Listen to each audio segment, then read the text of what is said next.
मां दुर्गा के 9 रूपों का रहस्य। आखिर देवी को 9 रूप क्यों धारण करने पड़े?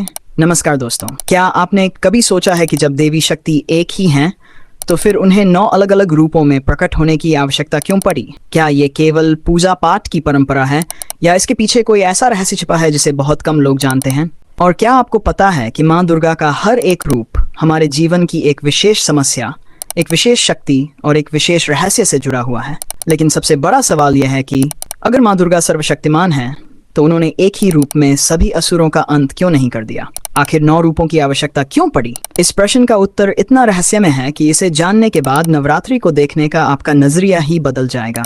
और वीडियो के अंत में मैं आपको एक ऐसा रहस्य बताऊंगा जिसके अनुसार मां दुर्गा के 9 रूप केवल देवी के स्वरूप नहीं बल्कि मनुष्य के आध्यात्मिक विकास के 9 चरण हैं। तो वीडियो को अंत तक जरूर देखिए। देवी शक्ति का प्रकट होना। पुराणों के अनुसार जब पृथ्वी पर अधर्म बढ़ने लगा, दानवों का आतंक चारों दिशाओं में फैल गया और देवता भी असहाय हो गए, तब सभी देवताओं ने मिलकर आदिशक्ति का आह्वान किया। तब भगवान शिव, भगवान विष्णु, भगवान ब्रह्मा और अन्य सभी देवताओं की दिव्य शक्तियां मिलकर एक तेजस्वी देवी के रूप में प्रकट हुई। यही थी मां दुर्गा। लेकिन समय समय पर अलग अलग प्रकार की चुनौतियों और शक्तियों को प्रदर्शित करने के लिए मां ने 9 अलग अलग रूप धारण किए और यहीं से शुरू होती है नवदुर्गा की दिव्य कथा। पहला रूप, मां शैलपुत्री पर्वतराज हिमालय की पुत्री थीं। यह देवी का पहला स्वरूप माना जाता है। इनका वाहन वृषभ है और इनके हाथ में त्रिशूल तथा कमल होता है। लेकिन इनके पीछे एक बड़ा रहस्य छिपा है। ये वही देवी हैं जो पिछले जन्म में माता सती थी। जब राजा दक्ष ने भगवान शिव का अपमान किया तो माता सती ने अपने शरीर का त्याग कर दिया। फिर अगले जन्म में वे शैलपुत्री के रूप में प्रकट हुई। यह रूप हमें सिखाता है कि चाहे जीवन में इतनी भी कठिनाइयां आए, हमें अपने लक्ष्य से कभी नहीं हटना चाहिए। दूसरा रूप, मां ब्रह्मचारिणी। अब प्रश्न उठता है कि क्या केवल जन्म लेने से ही शक्ति प्राप्त हो जाती है? नहीं, इसलिए देवी ने दूसरा रूप धारण किया। इस रूप में उन्होंने हजारों वर्षों तक कठोर तपस्या की। कहा जाता है कि उन्होंने कई वर्षों तक केवल फल खाए और बाद में केवल वायु पर जीवित रहीं। उनकी तपस्या इतनी कठोर थी कि तीनों लोग आश्चर्यचकित रह गए। ये रूप त्याग, तप और आत्मसंयम का प्रतीक है। लेकिन दोस्तों, क्या आपने गौर किया? पहले 2 रूपों में कहीं भी युद्ध नहीं है, न कोई असुर वध, न कोई चमत्कार। फिर ऐसा क्या हुआ कि आगे चलकर मां को अपने उग्र रूप धारण करने पड़े? इसका उत्तर आपको अगले रूपों में मिलेगा। तीसरा रूप, मां चंद्रघंटा। जब मां का विवाह भगवान शिव से हुआ तब उन्होंने चंद्रघंटा का रूप धारण किया। उनके मस्तक पर अर्धचंद्र घंटी के आकार का सुशोभित था, इसी कारण उन्हें चंद्रघंटा कहा गया। यह रूप साहस और वीरता का प्रतीक है। जब दानवों ने देवताओं को परेशान करना शुरू किया तब मां ने युद्ध के लिए यही रूप धारण किया। उनकी घंटी की ध्वनि से असुरों में भय फैल जाता था। चौथा रूप, मां कूष्मांडा। अब कहानी और रहस्यमय हो जाती है। क्या आप जानते हैं कि पुराणों के अनुसार जब चारों ओर केवल अंधकार था तब ब्रह्मांड की रचना किसने की? कहा जाता है कि मां कूष्मांडा ने अपनी दिव्य मुस्कान से पूरे ब्रह्मांड की रचना की, इसलिए इन्हें सृष्टि की जननी कहा जाता है।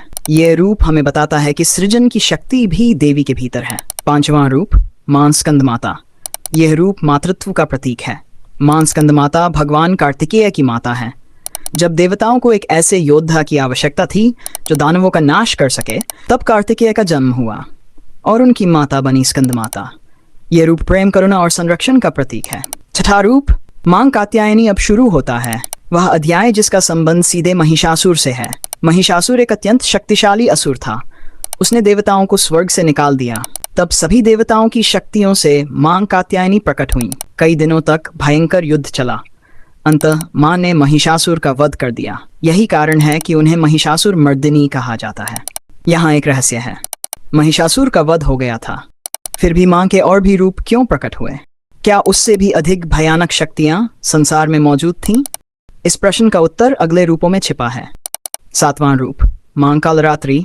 ये मां दुर्गा का सबसे भयानक स्वरूप माना जाता है। जब शुंभ, निशुंभ और रक्तबीज जैसे असुरों का आतंक बढ़ गया तब मां ने कालरात्रि का रूप धारण किया। रक्तबीज की विशेषता थी कि उसके रक्त की हर बूंद से नया असुर पैदा हो जाता था।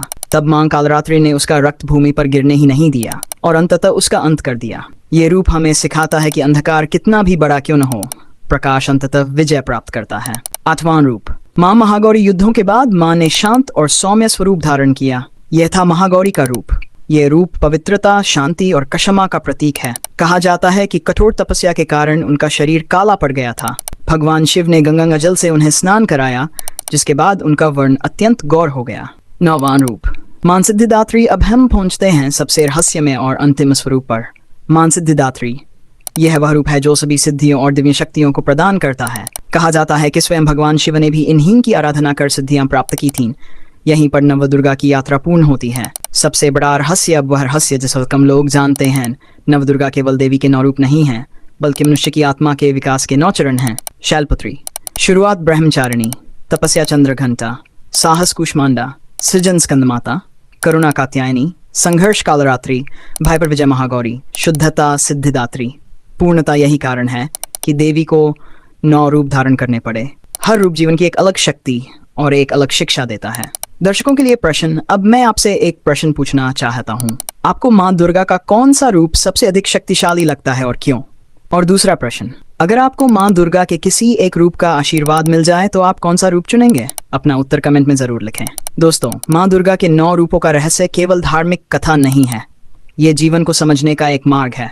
लेकिन क्या आप जानते हैं कि नवरात्रि के 9 दिनों में प्रत्येक दिन की पूजा का संबंध हमारे शरीर के 9 ऊर्जा केंद्रों से भी बताया जाता है। यदि आप इस रहस्य के बारे में पूरी जानकारी चाहते हैं तो कमेंट में जय माता दी जरूर लिखें। वीडियो पसंद आया हो तो लाइक करें, चैनल को सब्सक्राइब करें और बेल आइकन दबाना न भूलें। जय माता दी।